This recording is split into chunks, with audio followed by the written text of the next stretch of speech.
আজকে এমন একটা বিষয় বা এমন একটা টপিক রয়েছে, খুব কমন, খুব সাধারণ, আমরা হয়তো অনেকবার শুনেছি আগেও, আর এই শব্দটার সঙ্গে আমরা অনেকেই পরিচিত। আর আজকে আমার যে প্রচারের যে টপিক রয়েছে সেটা হচ্ছে ভয়। কতজন শুনেছি ভয়? ভয় শব্দ কতজন শুনেছি? সবাই শুনেছি? সবাই শুনেছি? খুব ভালো লাগে ভয় শব্দটাকে? ভয় শব্দটাকে ভালো লাগে না? শব্দের মধ্যে কি রয়েছে? ভয় থেকে জিততে ভালো লাগে। একজনের অ্যান্সার শুনে আমার খুব ভালো লেগেছে। ঠিক আছে, আজ বাক্যে যাওয়ার আগে এই ভয়ের উপরে আমার কিছু প্রশ্ন রয়েছে সকলের কাছে, আর এই প্রশ্নর অ্যান্সার আমরা চেষ্টা করব, যদি কেউ পারি বা কারোর মধ্যে কোনো অ্যান্সার আছে আমরা বলতে পারি খুব শর্টে, খুব তাড়াতাড়ি, এক কথা এক লাইনের মধ্যে। আর আমরা খুব তাড়াতাড়ি একটুখানি যাবো, যেহেতু সময় কম রয়েছে। তাই আমার যে প্রশ্ন রয়েছে কিছু, আর এই প্রশ্নের মধ্যে থেকেই আজকের প্রচার সমাপ্ত হবে। যে প্রশ্ন রয়েছে একটা, সেটা রয়েছে ভয় কাকে বলে? কেউ বলতে পারবে ভয় কাকে বলে?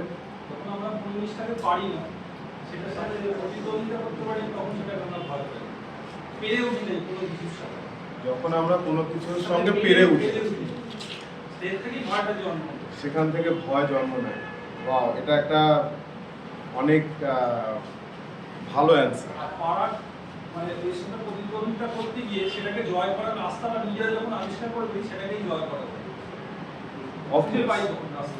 ওকে, আর কেউ ভয় কাকে বলে? ভয় হয়তো অনেক জিনিস আমরা দেখলাম যে এই জিনিসটা দেখে খুব ভয় লাগে, তখন সেই জিনিসটাকে দেখে তখন আমরা কি করি, সেই জিনিসটা দেখে ভয় আমার চলে আসে।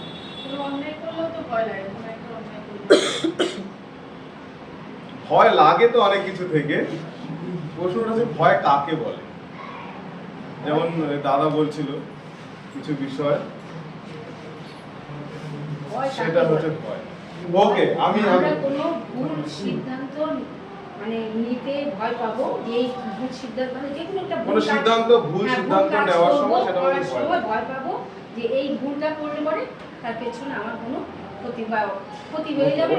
ওটাকে তো ভয় পাবো আমরা, যে আমাদের একটা বিষয়। সেই ভয় থেকে কিন্তু আমার কাছে আজকে আমার কাছে কোনো ঘটনা বা কোনো সিদ্ধান্তের ব্যাপারে যখন আমরা ঠিক ভুল সিদ্ধান্ত নিতে পারি না, একটা দোলাচলের মধ্যে দাঁড়িয়ে থাকি, তখনই সেটা ভয় সৃষ্টি। ওকে, অনেক বিষয় রয়েছে ভয়ের। আমরা জানি ভয় আমরা পাই, বা ভয়ের বিষয় আমরা অনেক ছোটবেলা থেকে আমরা বাচ্চাদেরকে অনেক ভয়ের কথা বলে আসি। ঠিক আছে, তো এর জন্য কিন্তু সচরাচর কখনো আমরা ভয় পাই বলে আমরা অন্যায় থেকে সরে আসি। ওকে, ঠিক আছে। আর আবার অন্য প্রশ্ন রয়েছে, আমি সেদিকে আসবো, তখন দেখবো কি অ্যান্সার আসে। ঠিক আছে, কিন্তু আমার কাছে আমি একটা ছোট্ট অ্যান্সার লিখেছি, একদম এক কথায়।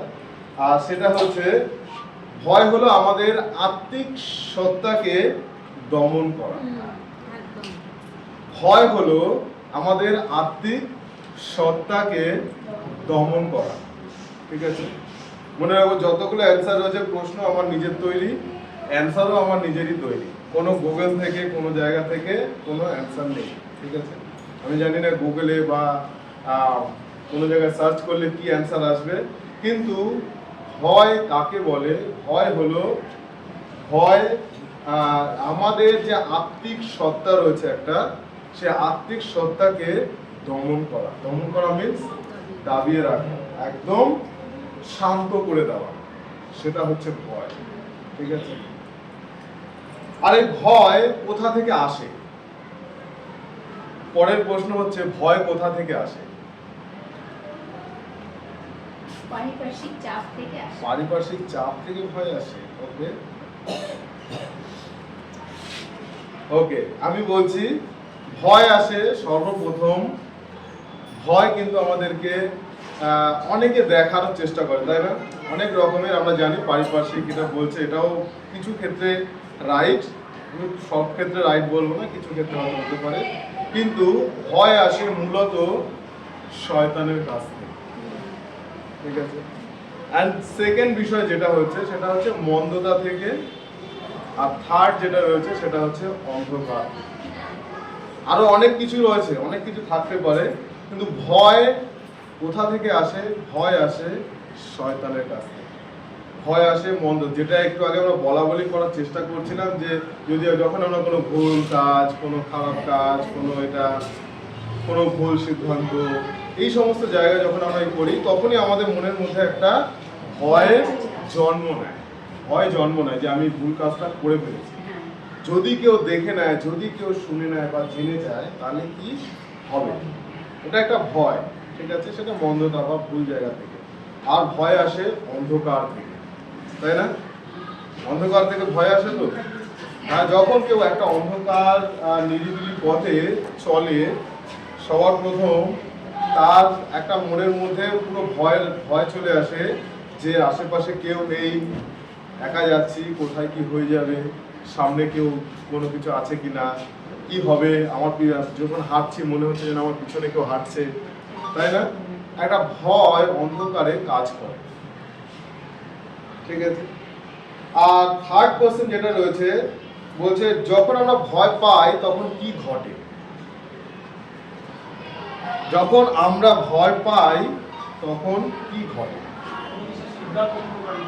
কোনো কিছু সিদ্ধান্ত নিতে পারি না সঠিকভাবে। উদ্বিগ্ন বেড়ে যায় অবশ্যই। আর কিছু?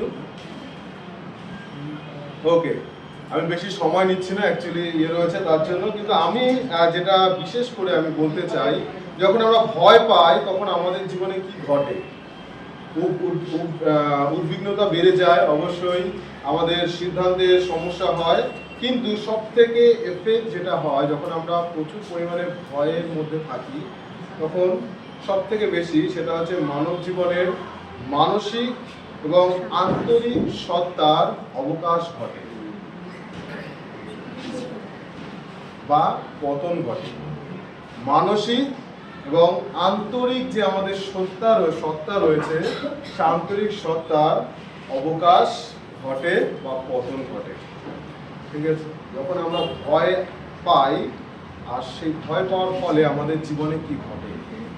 আমাদের মানসিক একটা অবকাশ ঘটে এবং আমাদের আন্তরিক যে সত্তা রয়েছে, ইনার স্পিরিটের, ইনার যে সোল, সেটা কিন্তু একটা পতন ঘটে। এবং নাম্বার 4 যেটা রয়েছে, ভয় কয় প্রকার? ভয় কয় প্রকার? আমি ডেফিনেশন বলিনি, আমি ডেফিনেশন প্রথমে বলেছি কয় প্রকার। কয় প্রকার? প্রকারভেদ বহু আছে, বহু আচ্ছা, আছে। শুনি, অনেক বলতে দুটো তিনটে শুনি। চিন্তা করলে চিন্তাটাকে ভয় লাগে, চিন্তা। ওকে, ওটা একটা সাইড। আর কিছু? ঘটনা ঘটলে সেটা একটা ভয়, কি হবে? ওকে, ভয় সাধারণত আমি বলি আমরা অসুস্থ হলেও ভয় পাই, কি জানি আমার কি হবে।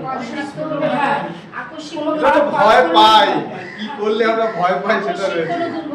ওকে, আমরা পরবর্তীতে আমি বলছি আমার কাছে আমি যেটা করেছি সেটা হচ্ছে ভয় সাধারণত দুই প্রকার। ভয় সাধারণত দুই প্রকার। এবার কিরকম ভয়? একটা হচ্ছে মন্দ বা খারাপ, একটা হচ্ছে ভালো, ঠিক আছে? একটা হচ্ছে ভালো আর একটা হচ্ছে খারাপ, ঠিক আছে? যেগুলো কথা আমরা বলছি, আলোচনা করছি, এই সমস্ত কিছু চলে আসে মন্দ বা খারাপ ভয়ের আন্ডারে। ঠিক হলো? বোঝা গেল? আর মনে হচ্ছে একটু টিচিং এর মধ্যে দিয়ে যাচ্ছে। আর তারপরে যেটা ভালো রয়েছে, ভালো যেমন ঐশ্বরিক ভয় রয়েছে অফকোর্স। আর তার মধ্যে আমরা যদি আমাদের ঘরে দেখি, আমরা বাচ্চাদেরকে শাসন করি কোনো খারাপ কিছুর ক্ষেত্রে, তো বাচ্চারা যখন তার বাবা মাকে ভয় পায়, যদি আমি এই কাজটা করি বা লুকাই, আমার বাবা মা হয়তো বকবে বা কিছু করবে, সেটাও ওয়ান কাইন্ড অফ ভালোর মধ্যে আমি নিয়ে আসতে পারি, যেটা তাদেরকে মন্দ কাজ করতে বাধা, ঠিক আছে? একটা মন্দ, একটা ভালো, ঠিক আছে? এটা হচ্ছে ভয় দুই প্রকার সাধারণত।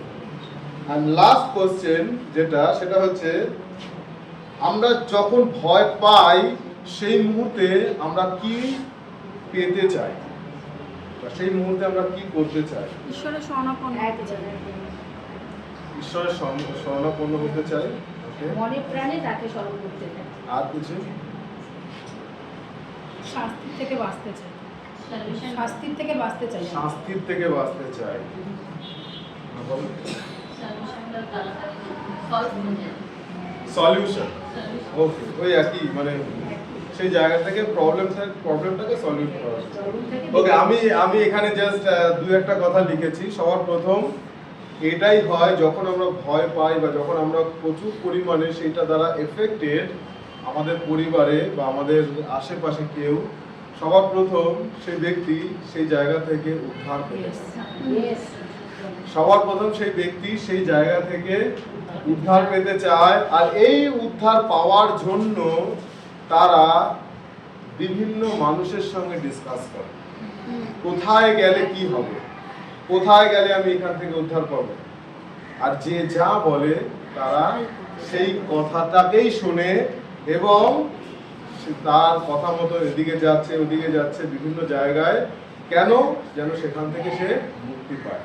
আর তার ফলে সে আস্তে আস্তে আরো বিভিন্ন কিছুর মধ্যে সে জড়িয়ে পড়ে।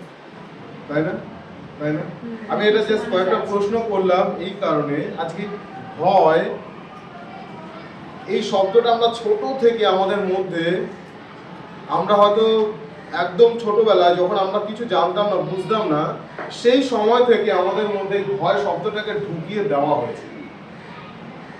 সেই সময় থেকে আমাদের মধ্যে স্টিল এখনো পর্যন্ত বাবা মারা বাচ্চাদেরকে এটা করে নে, নালে কিন্তু এ আসবে, ধরে নিয়ে চলে যাবে, ও এই করে দেবে, অনেক ধরনের ভয়, যেটা খারাপ বিষয়, যেটা বাবা মারা নিজেরাই তার ছেলেমেয়ের মধ্যে ইনপুট করে দিচ্ছে। ঠিক আছে, বাবা মারা এবং কোনো না কোনো রকম ভাবে। আর এই জিনিসটা, এই বিষয়টা একটা বাচ্চার মধ্যে আস্তে আস্তে বৃদ্ধি পাচ্ছে। এবং শুধু এটা রয়েছে নয়, আশেপাশে বিভিন্ন হরর মুভি, সিনেমা দেখা, যেটা মানুষ প্রচুর পরিমাণে অ্যাট্রাক্ট করে মানুষকে, ইয়াং ছেলেমেয়েদেরকে। ভূতের মুভি দেখা, ভূতের দেখা খুব ইন্টারেস্টিং লাগে, কিন্তু সেই জিনিসটা কোনো না কোনো জায়গায় গিয়ে সেই ব্যক্তির হৃদয়ের মধ্যে কিন্তু একটা এফেক্ট থাকে, ভয়ের কাজ করে। তাদের মধ্যে একটা পিকচারাইজ হয়ে যায় ভূত বলতে, তাদের মধ্যে একটা জিনিস চলে আসে। কেন আমি আজকে ভয় সম্বন্ধে বলছি, হঠাৎ করে ভয়ের বিষয়টা কেন আসবে? আমি সচরাচর এই সমস্ত খুব কমন না সাধারণ টপিক আমরা হয়তো অনেকবার শুনেছি, ভয় সম্বন্ধে প্রচারও শুনেছি, ভয় করো না, ভয় করো না, ভয় করো না। বাইবেলে অনেক জায়গায়, বাইবেলে মানে আমাদের জন্য প্রতিদিনের জন্য বাক্য রয়েছে যে তোমরা ভয় করো।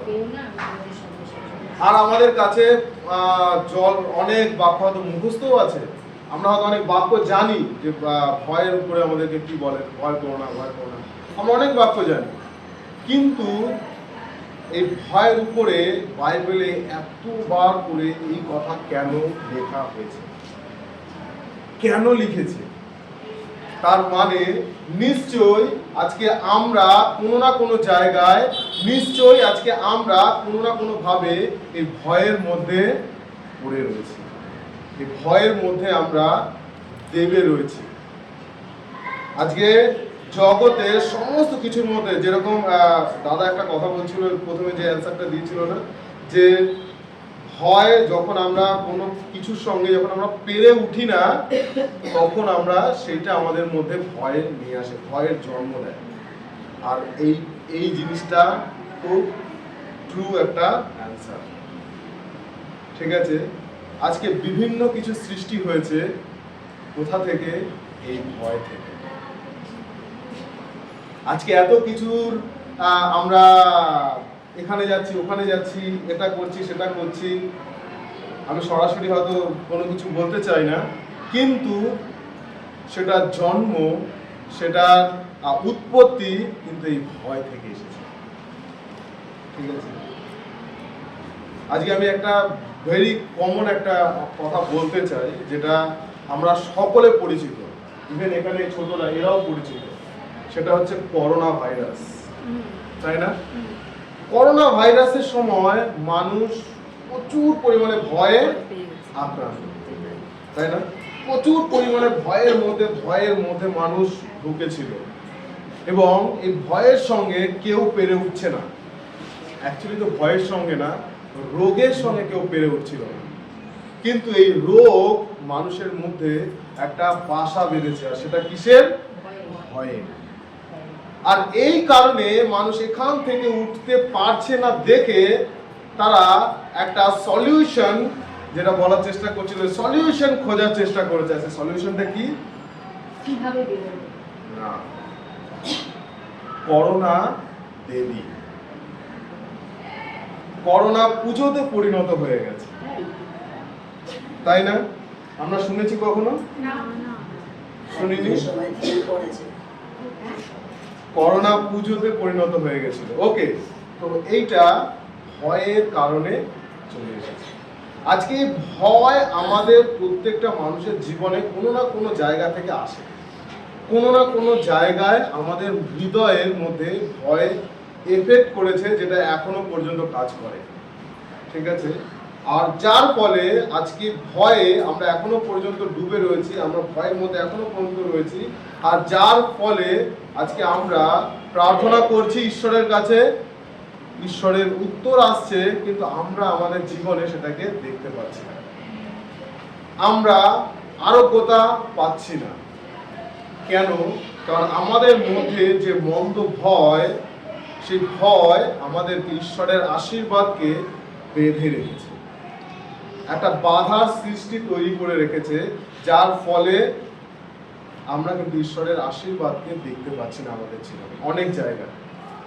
আমার একটা জিনিস সত্যি বলছি, আমি কাউকে করতে চাই না, কিন্তু একটা জিনিস যেটা খুব আমার একটু হয়, আমরা অসুস্থতার জন্য অনেক প্রার্থনা করি, যে কোনো চার্চে যাবো, যে কোনো জায়গায় সব থেকে বেশি প্রার্থনা যদি করে থাকে সেটা হচ্ছে অসুস্থতার জন্য। ঈশ্বরের লোকেরা এত অসুস্থ হবে কেন? এই কথাটা আমার অনেক লাগে। ইভেন আমারও পায়ে লেগেছিল, ঠিক আছে? আমি চাইলে এখনো পর্যন্ত, আমি গত সপ্তাহে এসেছি, এখনো পর্যন্ত আমি চাইলে এক্সকিউজ দেখাতে পারতাম আমার পায়ে ব্যথা, আমার পায়ে স্টিল ব্যথা। আমার পায়ে যেটা লেগেছিল, যেখানে কেটে গেছিল, সেটা হয়তো শুকিয়ে গেছে অনেকটা, সেখানে এখন কম ব্যথা রয়েছে। কিন্তু আমার একটা কেনো আঙ্গুলের সামনে লেগেছিল, সেই জায়গাটা আমি জানি না, এখনো পর্যন্ত ব্যথা করে। আমি জুতো পরতে পারি না ঠিক মতো, এই যে জুতো পরে আছি এখনো এরকম ভাবে, ঠিক আছে? ব্যথা। আমি চাইলেই এক্সকিউজ দেখাতে পারি, বাট আমি এটা দেখাতে চাই না। ঈশ্বরের কাছে যখন আমরা দাবি করি যে আমি সুস্থ, দ্যাটস মিন আমি সুস্থ। যখন আমরা ঘোষণা করি যে আমি আরোগ্যতা পেয়েছি, তখন আমি আরোগ্যতা পেয়েছি। যদি আমি আজকে প্রার্থনা করলাম আর আমি কোনো রকমের জাস্ট এখন প্রার্থনা করলাম, বিশ্বাস করলাম, আর তারপরে আবার যাকে তেইজো আমি অসুস্থ, শরীর ভালো না, আমি দুর্বল, আমি উইক, মনে রাখবো এই ভয় আমাদেরকে উইক বানিয়ে রাখে। যেটা আমি প্রথমে বলেছি যে ভয় আমাদের আত্মিক সত্তাকে দাবিয়ে রাখে। কেন আত্মিক সত্তাকে ভয় আমাদের আত্মিক সত্তাকে দাবিয়ে রাখে? তার কারণ যখন কেউ আপনাকে ভয় দেখাতে পারে, কেউ যখন আপনার উপরে ভয় কার্য করে, তখন কিন্তু ভয় আপনার উপরে বিজয়ী, আপনি ভয়ের কাছে হেরে গেছেন, নত হয়ে গেছেন। এই কারণে মানুষ ভয় দেখানোর চেষ্টা করে। আজকে জগতেও অনেক কিছু ঘটছে, অনেক কিছু চলছে, তারা একটাই জিনিস বোঝানোর চেষ্টা করছে, সেটা হচ্ছে মানুষকে ভয়ে রাখা, ভয়ের মধ্যে মানুষ যেন থাকে, যেন মানুষ ভয় পায় কোনো কিছু করার আগে। এই ভয় জিনিস মানুষকে দাবিয়ে রাখছে, আর তার আধ্যাত্মিক স্পিরিচুয়ালিটি যে বৃদ্ধি, সেটা কোনো না কোনো জায়গায় স্টপ করে দিচ্ছে, ঠিক আছে? আজকে আমি আমার একদম ছোট করে একটা স্টোরি বলি, আমার কথা, যেখানে আমি প্রচুর পরিমাণে ভয়ে থাকতাম যেই বিষয়টার জন্য। সেটা হচ্ছে, আমি যখনই ঘুমাতাম একদম ছোট থেকে, আমি একটা স্বপ্ন দেখতাম। আর এই স্বপ্নটা আমার জীবনে প্রচুর পরিমাণে আমাকে বেঁধে রেখেছিল। সেটা ভয়েরও একটা কার্য আমার মধ্যে এসেছিল। আর সেই স্বপ্নটা হচ্ছে যখন আমি ঘুমিয়ে থাকতাম, বিশাল বড় একটা সাপ, যেটা আমাকে পুরো একদম ঘিরে, মানে পুরো সারাউন্ডিং পেঁচিয়ে আমার মাথার উপরে এরকম 5 মুখো এরকম ভাবে আমাকে ঘিরে এরকম ভাবে থাকতো, আর আমি তার উপরে ঘুমিয়ে থাকতাম। এটা একটা স্বপ্ন ছিল। এটা কৃষ্ণের একটা ছবি অনেক সময় দেখা হয় না, আমরা একটা ছবি দেখি না?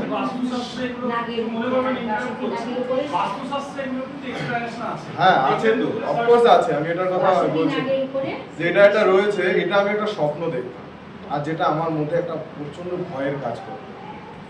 ঠিক আছে, আর শুধু এটা নয়, মাঝে মধ্যে আমি যেটা দেখতাম সেটা হচ্ছে আমি ঘুমিয়ে থাকতাম, আমি অলওয়েজ যখনই ঘুমিয়ে থাকতাম আমার ঘরের দেওয়ালে কোনো না কোনো জায়গায় দেখছি সাপ নিয়ে যাচ্ছে বা এই জিনিসগুলো, কিন্তু কখনো আমাকে কামড়াতো বা করতো, এই জিনিসগুলো আমি দেখতাম না। কিন্তু কখনো ওই ছোট একটু এরম না, অলওয়েজ দেখতাম বড় বড়, যেটা আমার জীবনে প্রচন্ড একটা এফেক্ট ফেলেছিল। আমি জানি, ঠিক আছে, যেটা আমার জীবনে একটা এফেক্ট ফেলেছিল ভয়ের, সেটা আমি বুঝতে পেরেছি। কিন্তু যখন আমি আমাদের ওখানে বাইরে দেরাদুন থেকে একটা কাপেল আসতো, মানে তারা বেহুলা আন্টি বলে একজন ছিলেন, তো তিনি কাউন্সিলিং করতেন, তিনি কাউন্সিলিং করেন এখনো পর্যন্ত, এখন অনেক বয়স হয়ে গেছে, কাউন্সিলিং করেন। তো তার সঙ্গে আমি যখন আমার সমস্ত কিছু শেয়ার করছিলাম প্রার্থনার জন্য, তাকে আমি এই ঘটনাটা বলি। আমি জানি এটা হিন্দু শাস্ত্রের বিষয়ে কিছু লেখা রয়েছে, আমার জানা আছে অফকোর্স, ঠিক আছে, কিন্তু আমি তার কাছে আমি প্রার্থনা করেছি, তাকে বলেছি, এবং তিনি আমাকে জন্য প্রার্থনা করেছেন। প্রার্থনা করার পর থেকে আমার জীবন থেকে এটা সরে যায়, ঠিক আছে। দেন তারপর থেকে আমি অনেক বেটার ফিল করি। যার সঙ্গে হয় সে একমাত্র বোঝে যে জিনিসটা কতটা ভালো কতটা খারাপ, ঠিক আছে। তো এর জন্য আমি তারপর থেকে আমি এই স্বপ্নটা দেখা বন্ধ করি, আমি এটা ভালো ফিল করি আস্তে আস্তে। তো এটা যেটা আমার জীবনে একটা ভয়ের কাজ ছিল, ঠিক আছে। কিন্তু এরকমই মানুষের জীবনে বিভিন্ন মানুষকে বিভিন্ন রকম ভাবে ভয় কিন্তু দাবিয়ে রাখতে চায় একটা কোনো কিছুর উপরে, ঠিক আছে। একটা ভয় থেকে উদ্ধার পাওয়ার জন্য আমরা আরো কিছু করি যেন সেটা আমাকে প্রোটেক্ট করছে এরকম মনে হচ্ছে, কিন্তু সেই ভয় কিন্তু আমাদের থেকে যায় মনের মধ্যে। কেন? যদি আমি এটা করে ফেলি তাহলে আবার হয়তো আমার মধ্যে এই বিষয়টা করতে পারে এরকম। কিন্তু আজকে বাইবেল কি বলতে চায়, আমি খুব সহজে, বাইবেলে আমি অনেক বাক্য রয়েছে, আমি অনেক বাক্য পড়বো না, কিন্তু আমি খুব সহজে খুব ছোট করে কয়েকটা বাইবেল ভার্স পড়তে চাই। আমি বলবো কয়েকজনকে রেডি থাকার জন্য, যে এই ভয় আজকে জগতে মানুষ বা পরিস্থিতি আমাদের চারিপাশে আশেপাশে সমস্ত কিছু আমাদেরকে ভয়ের মধ্যে রাখতে চায়। কিন্তু ঈশ্বর কি চান? ঈশ্বর কি চান কি আমরা এই ভয়ের মধ্যে পড়ে থাকি? না, ঈশ্বর চান না আমরা ভয়ের মধ্যে পড়ে থাকি। আমি কয়েকটা বাইবেল ভার্স বলছি, একটুখানি কেউ বলতে পারি। আর সেটা হচ্ছে হগয় তার 2:5 পদ। হগয় ভগবাদী পুস্তক, হগয় তার 2:5 পদ, এবং দ্বিতীয় বিবরণ তার 3:22 পদ। হগয় 2:5 পদ। প্রভু বলেন, তোমরা যখন মিশর দেশ ত্যাগ করেছিলে সেই সময় আমি তোমাদের সঙ্গে একটি চুক্তি করেছিলাম। একটুখানি আগে থেকে পড়বো, 4 পদ থেকে পড়বো। কিন্তু এখন সরুবাবিল প্রভু বলেন, সাহস হারিও না, শক্ত হও। জিহোশাফাতের পুত্র মহাযাজক জিহোশুও, সাহস হারিও না, শক্ত হও। ওকে, একটুখানি এখানে যদি এখানে বলছে সাহস হারিও না, শক্ত হও, কিন্তু যে এই ক্যারি ভার্সন যেটা রয়েছে এটাতে বলছে তোমরা বলবান হও। ঠিক আছে? বলবান হও, সবার প্রথমে আমাদেরকে বলছে ঈশ্বরের বাক্য, আমাদেরকে এই কথাটা বলতে চায়, তোমরা বলবান হও। ঠিক আছে? আজকে আমরা যখন এই ভয়ের মধ্যে রয়েছি বা ভয় আমাদের মধ্যে আসার চেষ্টা করছে, ভয় আমাদেরকে দাবিয়ে রাখার চেষ্টা করছে, সেই জায়গায় ঈশ্বর আমাদেরকে বলছেন তোমরা বলবান হও। কেন বলছে বলবান হও?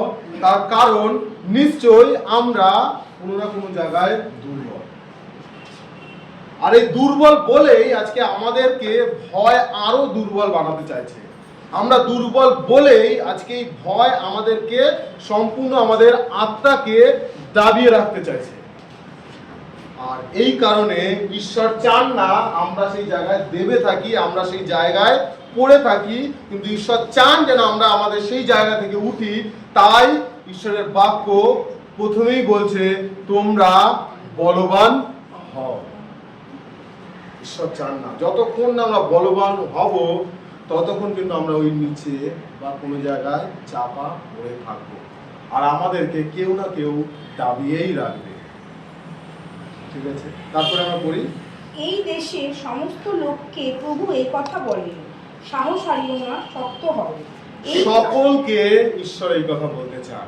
আজকে এখানে উপস্থিত যতজন আমরা রয়েছি সকলকে ঈশ্বর এই কথা বলছেন আজকে, তোমরা সাহস হারিও না, তোমরা বলবান হও। 5 পদ পড়ি আমরা। এই কাজ করে যাও, কারণ আমি তোমাদের সঙ্গে আছি। প্রভু সর্বশক্তিমান এই কথা বলেন। প্রভু বলেন, তোমরা যখন মিশর দেশ ত্যাগ করেছিলে সেই সময় আমি তোমাদের সঙ্গে একটি চুক্তি করেছিলাম, আর আমি আমার সেই প্রতিশ্রুতি রেখেছি। আমার আত্মা তোমাদের সঙ্গে রয়েছে, সুতরাং ভয় পেও না। আমেন। Amen, amen.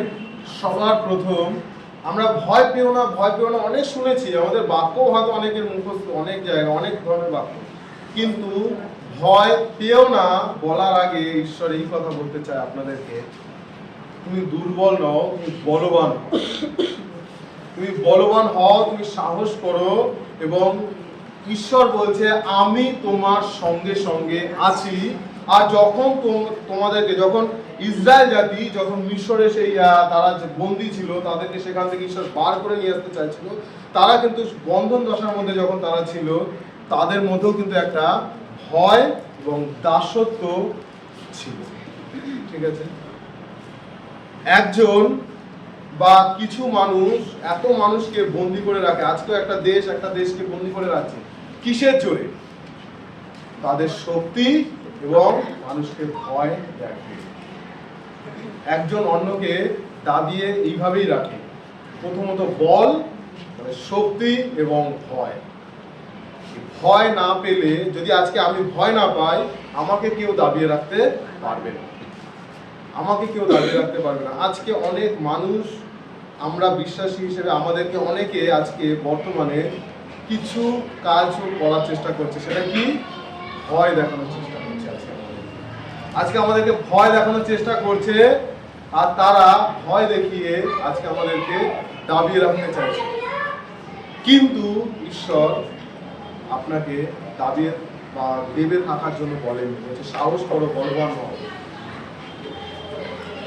আর কয়েকটা বাইবেল ভার্স আমরা পড়ি। দ্বিতীয় বিবরণ, তোমরা তাহাদেরকে ভয় করিও না, কেননা তোমাদের ঈশ্বর সদাপ্রভু আপনি তোমাদের জন্য যুদ্ধ করিবেন। আমেন। আমরা ভয় না করি, কারণ ঈশ্বর আমাদের হয়ে নিজে তিনি আমাদের যুদ্ধ লড়বেন, তিনি আমাদের যুদ্ধ তিনি লড়বেন। আমাদের ভয় পাওয়ার কিছু নেই। মনে করি আজকে তিনি আমাদের হয়ে যুদ্ধ করবেন। আজকে কে?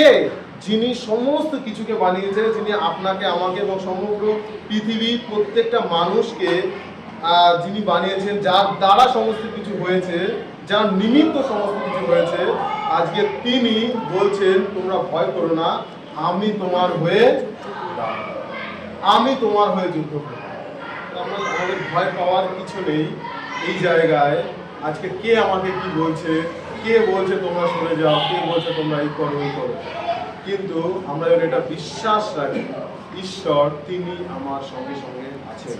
আমি খুব তাড়াতাড়ি যাব কয়েকটা যখন আমরা ভয় পাই, আমাদের ভয়ের সময় ঈশ্বর কি বলতে চান, দ্বিতীয় বিবরণ তার 31 অধ্যায় 6 পদ আমরা পড়ি, আর 3 অধ্যায় 22 পদ কেউ পড়ব। দ্বিতীয় বিবরণ 31 অধ্যায় 6 পদ পড়ি, 3 অধ্যায় 22 পদ দরকার নেই, পড়ে পড়লাম। তোমরা বলবান হও ও সাহস করো, ভয় করিও না, তাহাদের হইতে মহাভয় ভীত হইও না। কেননা তোমার ঈশ্বর সদাপ্রভু আপনি তোমার সহিত যাইতেছেন, তিনি তোমাকে ছাড়িবেন না, তোমাকে ত্যাগ করিবেন না। আমেন। আর যিশায় পড়ি আমরা 41 অধ্যায় 10 পদ এবং 13 পদ। যিশায় 41 অধ্যায় 10 পদ 13 পদ।